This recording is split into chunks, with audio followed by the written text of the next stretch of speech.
Sir আপনার বিল। বিল কত হয়েছে? স্যার 10,000 টাকা। 10,000 টাকা?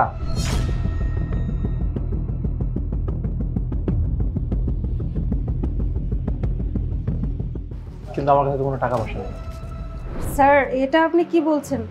আপনি এত ভালো একটা রেস্টুরেন্টে খাওয়ার জন্য এসেছেন, অথচ আপনি এখন বলছেন আপনার কাছে টাকা নেই। আমি সত্যিই বলছি আমার কাছে কোনো টাকা নেই, জাস্ট ক্ষুধা লেগেছিল, খেতে চলে আসছি। এখন তো আপনার বিল পরিশোধ করেই যেতে হবে। আমি সত্যি বলছি আমার কাছে কোনো টাকা নেই, প্রচুর ক্ষুধা লেগেছিল তাই আপনাদের রেস্টুরেন্টে আসলাম, খেয়ে ফেললাম। আচ্ছা আমার কাছে টাকা নেই যেহেতু আপনি একটা কাজ করুন, আপনার এখানে কোনো যদি কাজ থাকে আমাকে দিতে পারেন, আমি সব কাজ করতে পারি, এই টেবিল চেয়ার পরিষ্কার করা থেকে থালা বাসন পরিষ্কার সব কিছু করতে পারি, আপনি আমার কাছ থেকে চাইলে এগুলো করে নিতে পারেন। না না স্যার, আমাদের এখানে এমন কোনো নিয়ম নেই। আপনি যেহেতু খাবারগুলো খেয়ে ফেলেছেন, আপনি আমাকে বিলটা দিন আর দিয়ে এখান থেকে যান। আমাকে যদি এখানে বেশিক্ষণ দেখে তাহলে আমার চাকরিটাও চলে যেতে পারে। আরে আমি তো আপনাকে বললাম আমার কাছে কোনো টাকা নেই, আমি কই থেকে টাকা দেবো আপনাকে?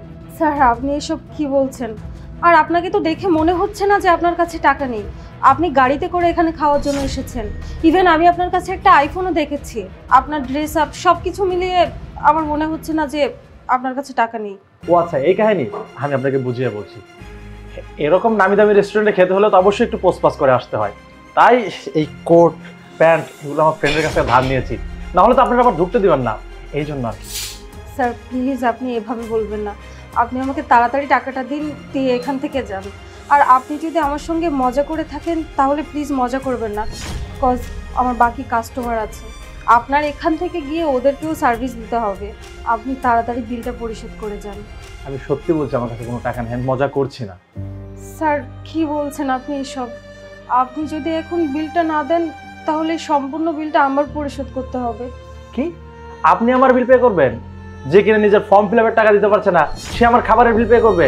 How funny. স্যার আপনি কিভাবে জানলেন যে আমি আমার ফর্ম ফিল আপের টাকা অ্যারেঞ্জ করতে পারিনি? ও আচ্ছা আমি কিভাবে জানলাম তাই না? একটু আগে শোনোই এইবার কিন্তু আমাদের সেল বেস্ট অ্যান্ড বেস্ট হচ্ছে, কাস্টমারগুলোকে আরেকটু ভালো। স্যার ম্যাম আপনার সঙ্গে একটু কথা ছিল। নেক্সট মান্থেই আমার এক্সাম, ফর্ম ফিল আপের জন্য টাকা লাগবে। আপনারা যদি আমাকে অ্যাডভান্স করে দিতেন তাহলে আমি খুবই উপকৃত হতাম। দেখুন মনি, প্রতি মাসে আপনার সেম এক্সকিউজ, অ্যাডভান্স লাগবে অ্যাডভান্স লাগবে অ্যাডভান্স লাগবে। আচ্ছা আপনি তো একটা জায়গায় জব করেন তাই না? তো জবের তো একটা সিস্টেম আছে, নিয়ম আছে, আপনি কি সেটা জানেন না? আপনাকে কিভাবে প্রতিটা মাসে আমরা অ্যাডভান্স করবো আপনিই বলেন। এক্স্যাক্টলি মিস মনি, এই ব্যাপারটা নিয়ে আমি নিজেও খুব ফেড আপ। এভরি মান্থ আপনার শুধু অ্যাডভান্স অ্যাডভান্স আর অ্যাডভান্স। কোম্পানির যে সেলের অবস্থা খুব বাজে সেই দিকে খবর রাখেন।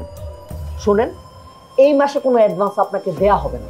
Sir ma'am please try to understand. আপনারা যদি এখন আমাকে অ্যাডভান্স না করেন তাহলে আমি এক্সামে বসতে পারবো না। প্লিজ একটু চেষ্টা করুন। আপনাকে যেটা বলছি আপনি সেটাই করেন। চাকরি করতে মন চাইলে করেন, না করতে মন চাইলে নাই। আমরা কোনো অ্যাডভান্স আপনাকে দিতে পারবো না, সময় মতো আপনি আপনার স্যালারি পেয়ে যাবেন। না না স্যার ঠিক আছে, সমস্যা নেই। ঠিক আছে যান, ওই যে ওই টেবিলে কাস্টমার আসছে দেখেন।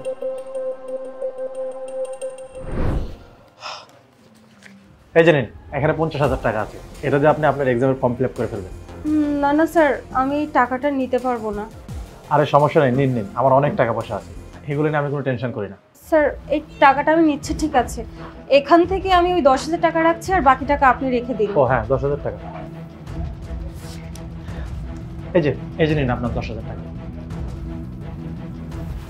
ঠিক আছে স্যার, তাহলে আপনি এই টাকাটা রেখে দিন। আরে আপনি রেখে দিন, এই টাকা দিয়ে ফর্ম ফিল আপ করে সুন্দরভাবে এক্সাম দিবেন, তারপর ভালো একটা কোম্পানিতে জব করবেন।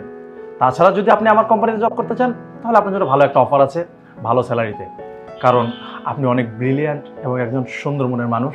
আমি চাই না আপনার মতো একজন সুন্দর মানুষ অকালে ঝরে যাক।